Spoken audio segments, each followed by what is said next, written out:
Hello, everyone. It's me. It's Matthew Allen. Welcome to the Whatta podcast, episode 28. We're so close to 30. It's so weird. Every new number is just weird to me, because that's just how it works. It's weird. First on the docket that is being docked. I'm actually going to respond to a comment. Um, the comments were long, which is the only reason I didn't respond, like, on YouTube, or else I would have just responded there. But there were two, and I think at some point there was a third, but it seems to have disappeared, uh, which I think is weird. But whatever. There's at least two. It comes from a user named William Smith. I don't know if that's their real name. I kind of hope it's not. But this is YouTube, so who knows? So the first thing, and I need you guys to know right here, right now, this isn't me being like, oh, this dude was rude or something. Or no, they made an interesting comment and I want to respond to it. That's kind of the point of leaving the comments, is to be able to talk about it here. So like the first one is kind of pointing out some things that I kind of missed, but kind of didn't. He was bringing up an example from the 60s on the Ed Sullivan Show. It was about, the comments were put on episode 26, not 27, just in case you were curious. The Ed Sullivan Show was about when I was talking about the radio edits, those bad radio edits. And he was talking about how Jim Morrison had a line. The song is called The Doors, I believe. And the line is like, come on, baby, light my fire.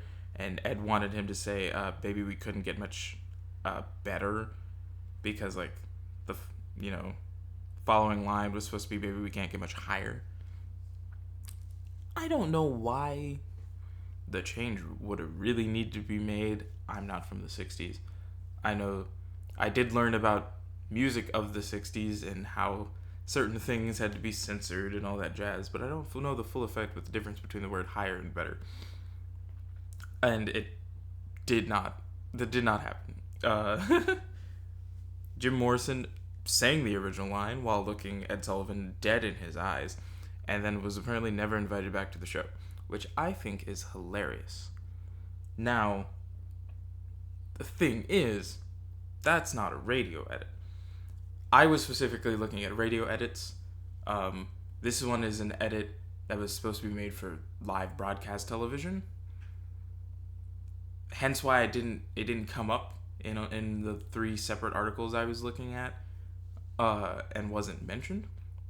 Now, that does make me curious to possibly, in a later episode, go look at just edits to songs in general, whether it be for live performances, the already mentioned radio edits, or even for, what's the other thing I'm looking for? I meant to say broadcast performances, not live performances. There was another word I was going to say, and I can't remember what I was going to say. It blanked. But, it'd be interesting. But yeah. So I'm intrigued by the thought process that has brought out. But that is the only reason it wasn't something that came up originally. But it is a cool example, I won't lie. Now the other comment, which I'm going to read in full, it says, in fact, the only thing new in the world today is the history, realities, or the lies that have yet to be discovered or uncovered. That is one of the things the world needs today, is for the younger folks to realize they are stupider than they are trying to compensate for with the spouting of their irrelevant or self-stroking or ego-pumping muses, passé at best. Pretty certain it was supposed to be a dig at me for the comments made in the back half of that video, which is fine. It's an interesting way of going about to word it. Is my thing. The first half, in fact, the only thing new in the world today is the history, realities, or the lies that have yet to be discovered or uncovered. Then followed up by saying that the one thing the world needs is for young folks to realize they're stupider than they think they are. Which I think is it's a weird two sets of things to mush together. Because either you want the young folk to realize they're stupider than they are, or you want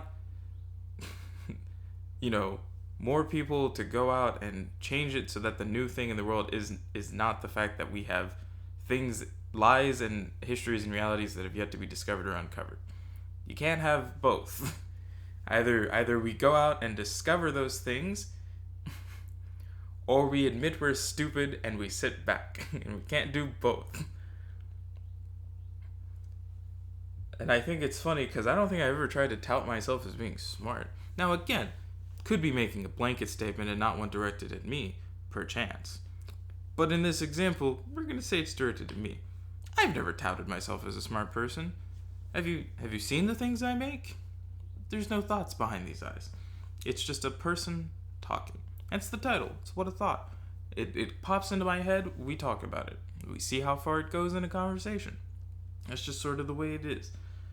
But I think it shouldn't be a matter of having young folk just accept that they're stupider than they're compensating for. I think it should be a matter of teaching younger folk to genuinely get to the point of being knowledgeable and smart enough to not have to compensate, per se. You know? It shouldn't be a matter of, hey, you're dumb and you should know it and you should just accept that. It should be, hey, you're a little off about this stuff. Let's try to fix that. You know? That's my thoughts. Like, it shouldn't be just, you're dumb, sit back. It should be, you're incorrect about this. Let's fix it. Because that's how we build a new generation that's good. You know, we take them and we lead them as far as we're capable of leading, and then you let them off to go do their thing. That's sort of how it goes. Yeah. I swear there was a third comment. I definitely remember reading a third one. It might have disappeared. But I don't know. I don't know where the third one went.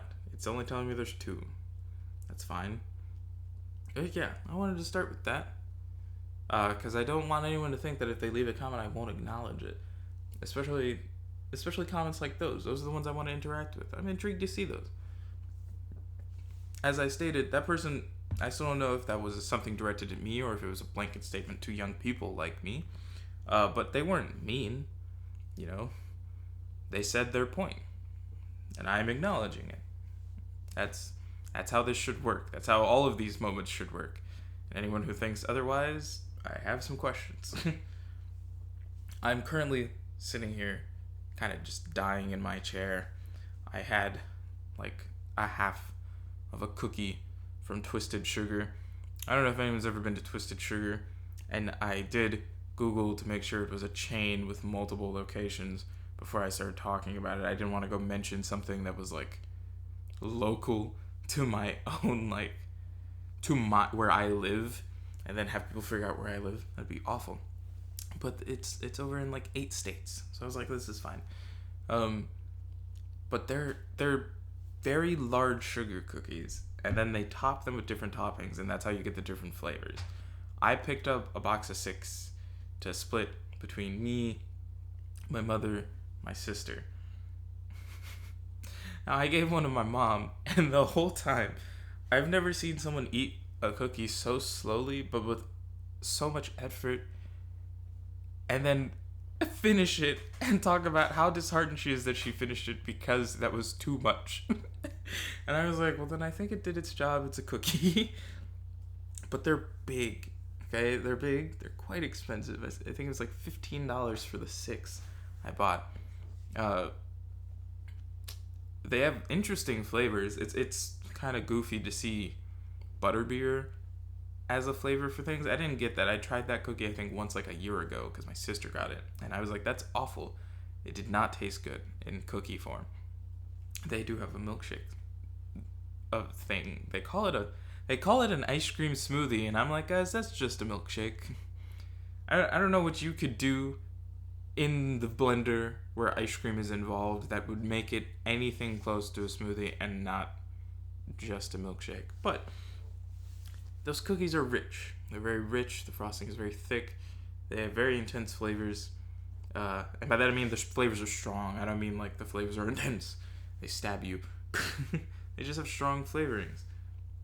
And like they're good, but like that's a once in a blue moon treat, you know.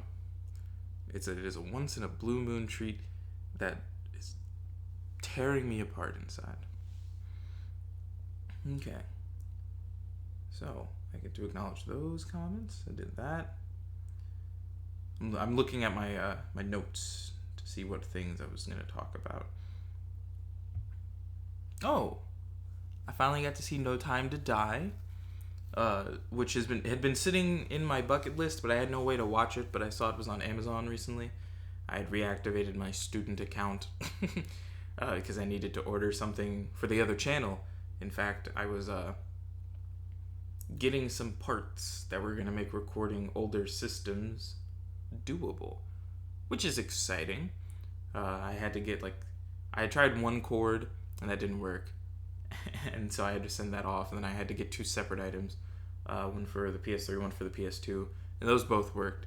The games popped up in the capture cards properly, so that's going to be some fun stuff that'll come to the gaming channel eventually.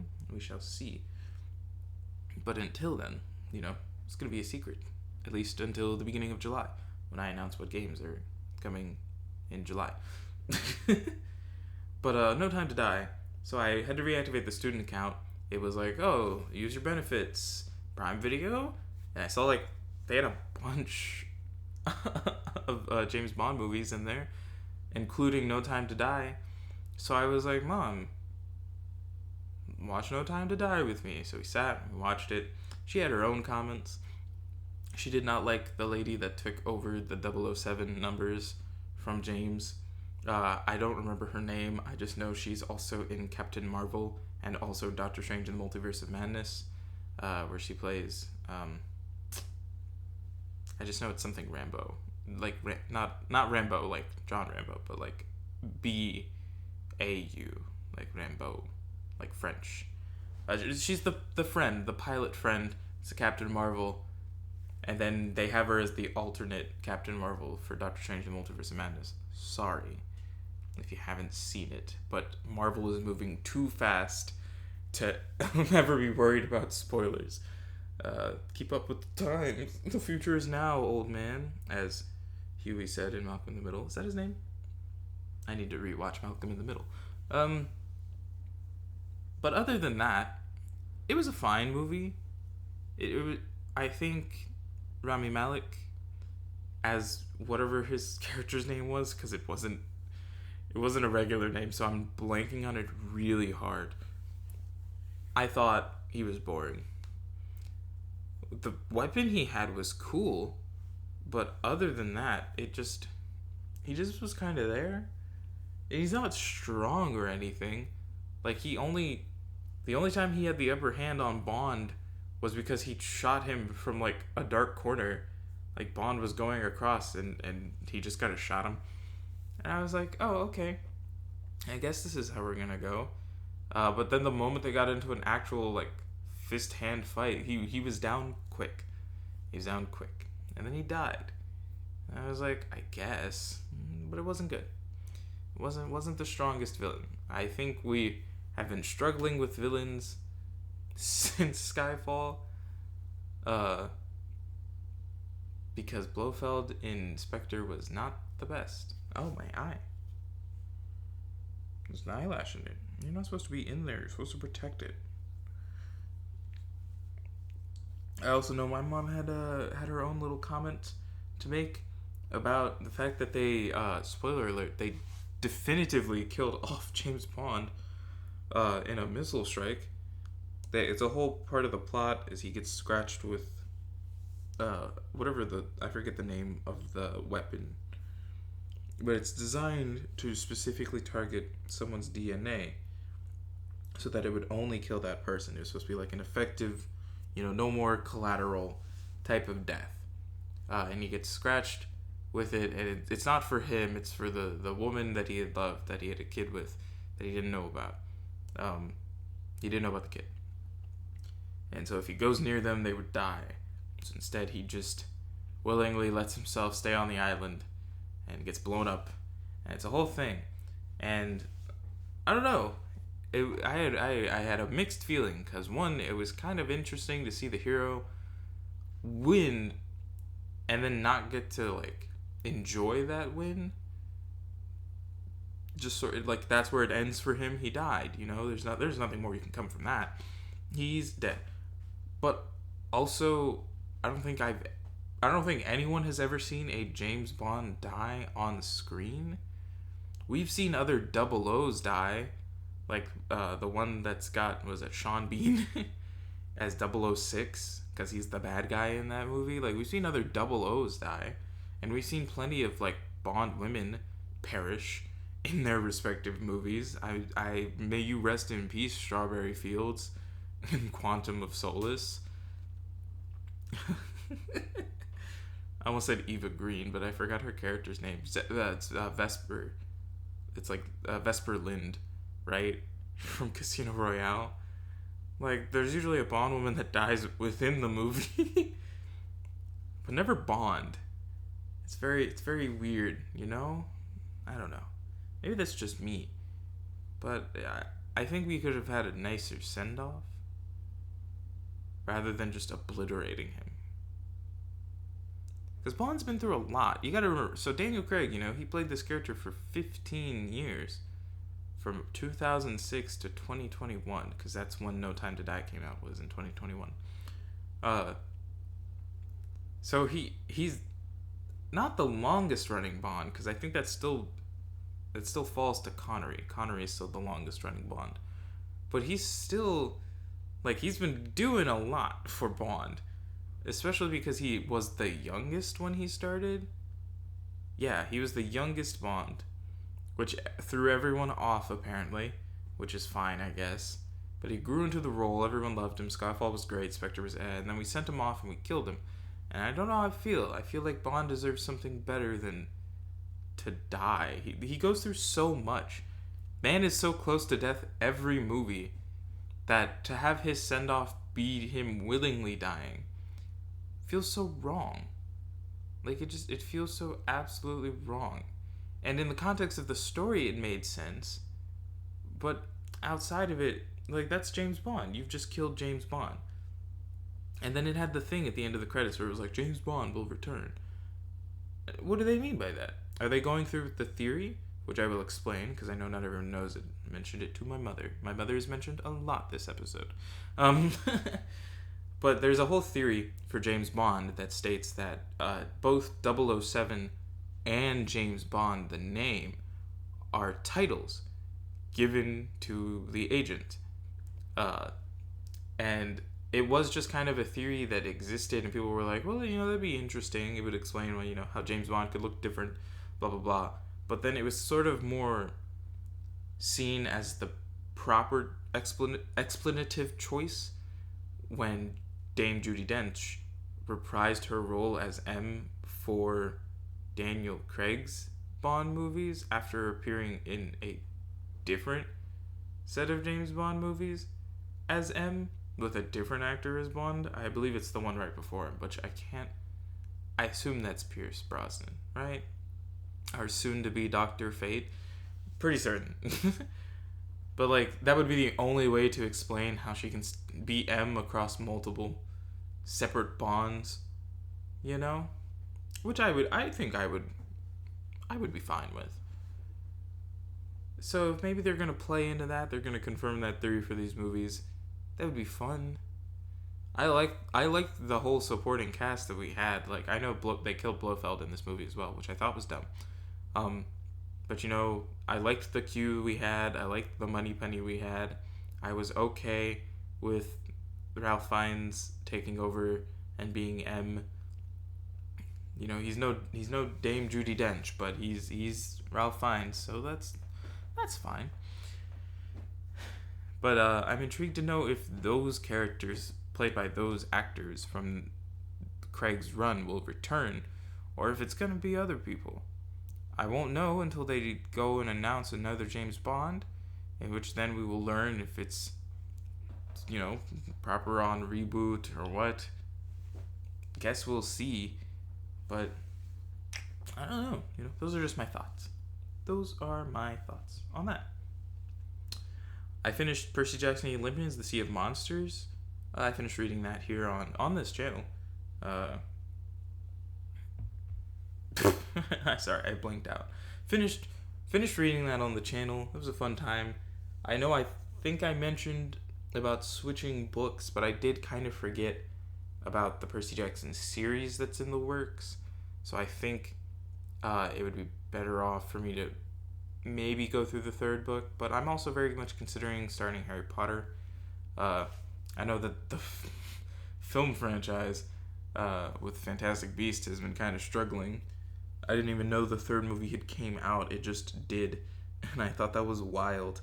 I was like, there was no fanfare, no nothing. This movie just plopped into existence, and everyone was like, well, I guess this is fine. I don't even know if it was good or bad. I just know it came out. But what was I talking about? But yeah, that series is chugging along. I might do Harry Potter. I still don't know. I've got a week. I've got a week to figure it out. I do have the Harry Potter book sitting here in my room because I put the Percy Jackson ones back downstairs for the time being. But I could switch them out. Plus, also that bookshelf is expansive, so push comes to shove, I could just go grab a different book entirely. I just go read a young adult novel. I just pull out Twilight. No, I could never. Not yet. I don't know. No.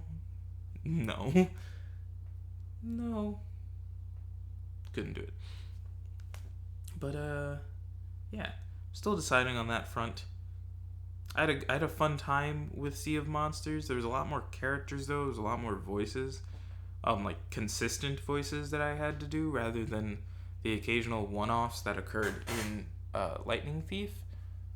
So I struggled with those a bit, but I know with time and practice I'll get a bit better about not just staying consistent with the consistent voices, but coming up with new ones on the fly, which I think will be fun. It'll definitely take all of my theater experience to make that happen, and make it happen well. I have to burp. Excuse me. But yeah, I don't know. We'll see what book comes around next week. We'll see how I'm feeling.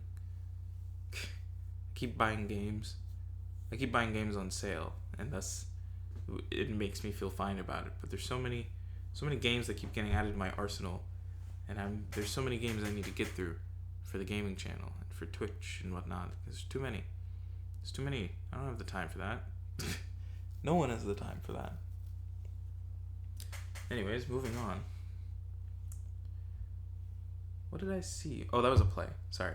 I was thinking in my head, I saw something yesterday and I can't remember what it was, but I was seeing a collection of like readings of new musicals. And I saw one. It was called Ciao Bambino. It was really sweet. We got to hear the first act. Essentially, it took like an hour, which isn't bad for a first act. I feel like it could be a little longer. I could have written that in their comment box, but I didn't think about that till just now. But it was sweet. It was nice. I don't know much about Italy. I had an Italian friend with me. Good old Kingsley, friend of the channel, who pops up in the gaming stuff and also does everything, including the thumbnail you're seeing represent this video right here. That's all Kingsley. But like they explained some stuff to me. I was like, oh cool, now I know. Now I don't feel as dumb as I go to watch this thing. But it was fun. I was there supporting a friend who had asked me to come see it because they had a comp ticket. And they were like, hey, last minute, as in they asked me the day before. And they were like, but come see this. It'll be fun. And I'm in it. And they were right. It was fun. It was nice to see them. I hadn't seen them in like 3 years. Like, we had kept in touch. We talked. But I hadn't actually stood next to them since we did a production of Hairspray Jr., in which I played Seaweed and they played Penny. And that's a very goofy thing to bring up. I saw The Man from Toronto. I don't know. Maybe I'm just not an action comedy man. There were parts that were funny. There were parts that I was like, okay, yeah, it's Kevin Hart doing his thing. I feel like there was a weird moment where I witnessed Kaylee Cuoco, aka Penny from The Big Bang Theory, have like a weird, like a moment with Toronto. That's the character's name. With the man from Toronto, they shared a moment, and I was like, that's gross, because Woody Harrelson is 60 and you're 36. You are nearly half his age. And I was like, I know this is a show, so who knows what age they're trying to pretend either of those two characters were. But that made me feel weird. But other than that, it's a dumb, fun movie. You just kind of have to turn your brain off for a lot. A lot. But if you can do that, you'll be fine. Sorry, I yawned through the sentence. Didn't mean to do that. I've been trying to catch up on shows. Miss Marvel, Obi-Wan, The Umbrella Academy. It's been taking me a lot longer to get through The Umbrella Academy than I thought, and part of that is because of my sister. But also because I've been doing a bunch of other things. You know, I stream, I record. It takes a while for me to get around to stuff. Sundays, I spend 4 hours. 4 of my waking hours is spent to some form of recording or gaming, like 4 to 5 hours. Since I have been doing the podcast, I record the game video, and then I stream. So, like, there's not much time for other things. It's always kind of wild when I get the chance to sit down and, like, see a movie or watch a show. But most of the time, I usually have to just kind of abandon my family and be like, alright, I have to go do these things. You know, I gotta maintain a schedule, blah, blah, blah, ha, ha, ha. And, like, I walk away. And it is what it is. What's in here? Ooh. That was an interesting one. I wrote this down a while back, but I haven't had the chance to actually talk about it. So I'll do it now. And I was intrigued, right? So one of the big things about the PlayStation 5, the controller to be specific, was the advanced triggers. I don't think that's the actual title for them, but I'm blanking on what the words were. But that's what I'm calling them right now. They're like advanced triggers. And essentially, as long as it's like a newer game or a game that's like upgraded for the PS5, they'll have some form of like adaptation to them. Like you might have to grip something lightly rather than strongly, so you gentle press it. I know for like Cyberpunk, whenever you drive or fire a gun and you press in the trigger, you have to like squeeze it in like you're genuinely pressing a trigger. And I was kind of just curious to discuss like if the increase of gaming tech will lead to like changes in military propaganda. Now you might be wondering, what do I mean by that? A lot of the stuff that like not military propaganda, but more like military recruitment. But a lot of the things that like the military has tried using in the past for like recruitment within specific groups is kind of like fuddled around. But there was at one point when they tried to use gaming to recruit people, and they made a terrible game. I can't remember what it's called, but I did hear about it. It wasn't good. They didn't really design it well. But I've been curious, you know, because now with stuff like that in a controller in games already, you can suddenly like really prep someone for the feeling of genuinely like firing a weapon. Like, you know, the weight that has to be used to pull a trigger. Like, if you really fine-tune it, like, sync it up to the game, someone would know, like, oh, the difference between pulling the trigger on this weapon or this weapon and things like that. So I was kind of intrigued if, like, we might see a change in how the military uses things such as gaming to, like, you know, go out and essentially pre-prep folk to be like, hey, if you can do it here, then you'll be able to do it here, because it would be something slightly more transferable. Now again, people wouldn't know about things such like recoil. They would need to know how to clean their weapon, how to turn on and off the safety if the weapon has a safety, if it's a handgun, if it's like a revolver, if they need to cock the hammer, if it's one of the ones that it's all in the trigger where if you pull the trigger it will cock and then release the hammer to fire the bullet. There's lots of different things. You can't learn all of that in a video game setting. You can't even do that in a virtual setting, which, you know, because VR reality has been getting more and more prominent and is starting to get better and better, which is terrifying. Eventually, we're gonna get pulled out of the Matrix. That is a joke.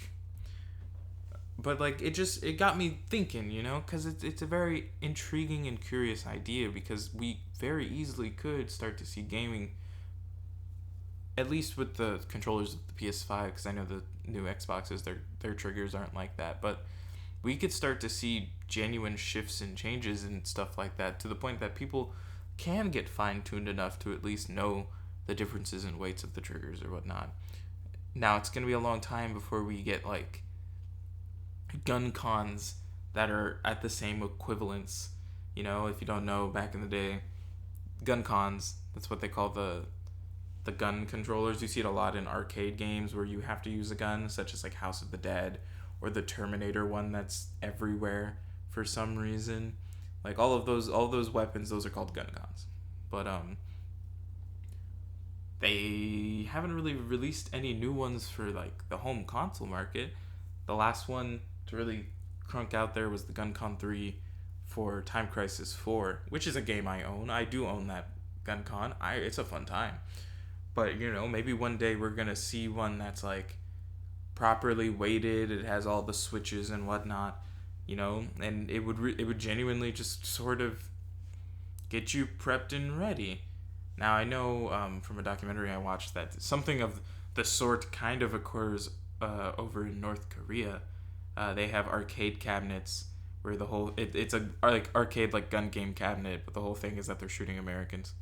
And I couldn't tell you if those are like weighted or if they have like specific things where it's like, oh, we got to turn your safety off or whatnot. But like it could upgrade up to that point. Like those cabinets are already designed to build in like a hatred towards Americans, which is so wild to me. But if you get it to a certain point where you can have all that fine-tuned stuff be in there and part of a game setting, then all of a sudden that is going to be incredibly transferable knowledge depending on like what weapon it is.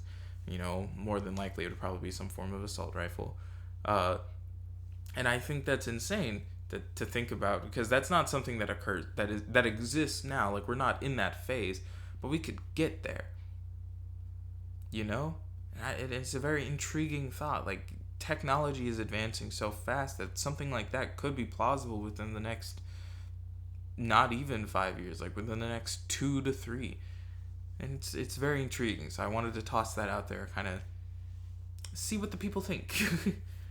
maybe William Smith will come back and respond again. But I've been sort of thinking on that because of the PS5. They have it set different ways for different games. Like it's not always the same type of trigger pull depending on the game, and that's what's kind of crazy about it. Like you have a little bit of lighter ones for like Spider-Man Miles Morales, because if I had to picture it, you're pressing all the way down, like the first part of the press where it isn't like giving you like resistance is like Miles curling his hand to go press the thing in the palm so he could spray a web. But then when you full press, it's him hitting the button and spraying the web, which I think is insane. That's so crazy. That's so cool.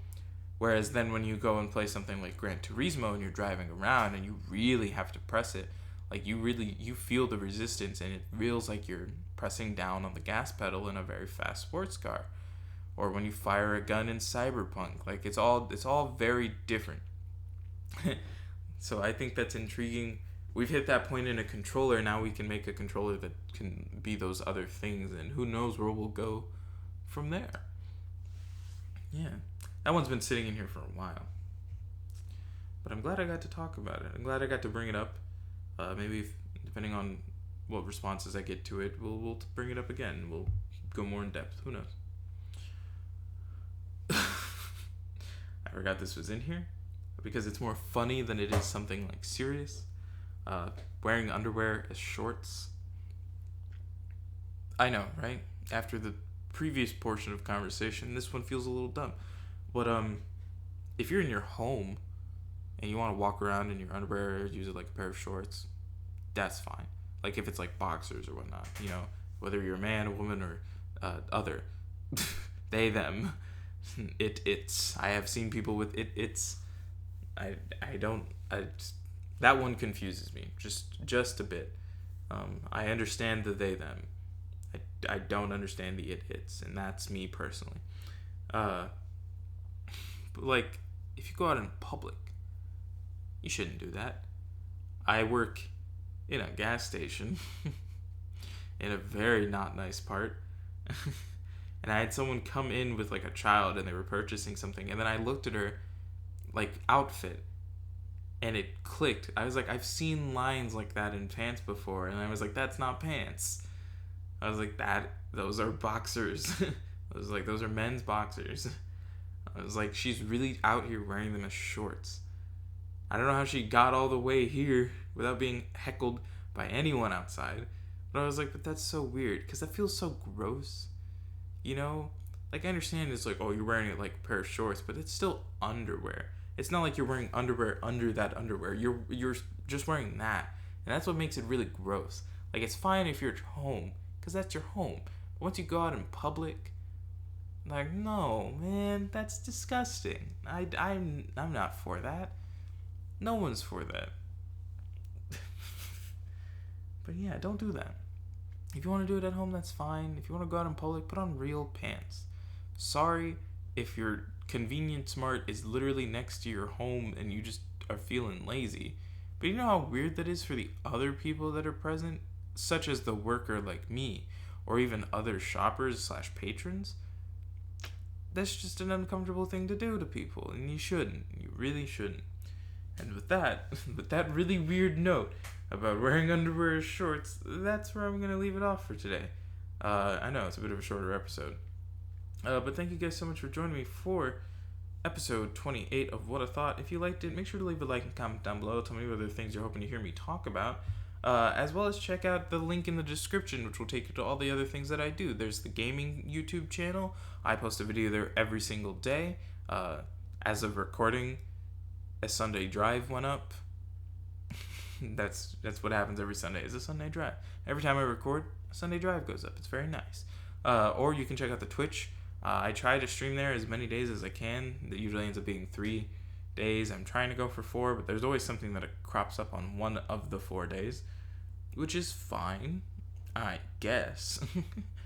But you should make sure and check that out. I stream a lot of things.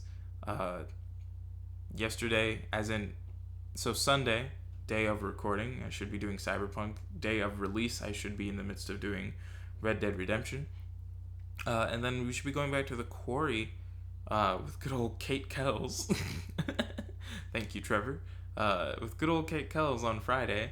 We're going to test out movie mode because we think it seems intriguing and we want to test it out with you guys.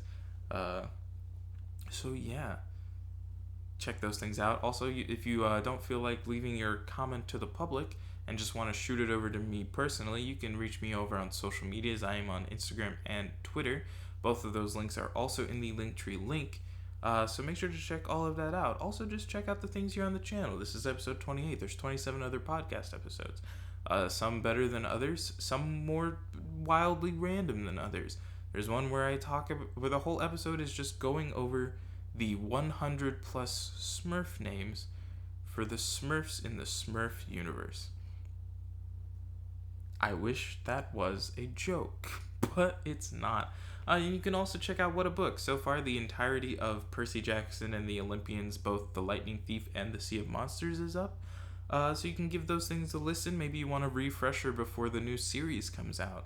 You should also keep an eye out for whatever episode releases next week, whether that is the first book of Harry Potter or the third book of Percy Jackson and the Olympians, which would be The Titan's Curse. So yeah, thank you guys so much for listening. I've been Matthew Allen. This has been the What a Thought podcast, episode 28. Check out all those other things, and I'll see all of you next week.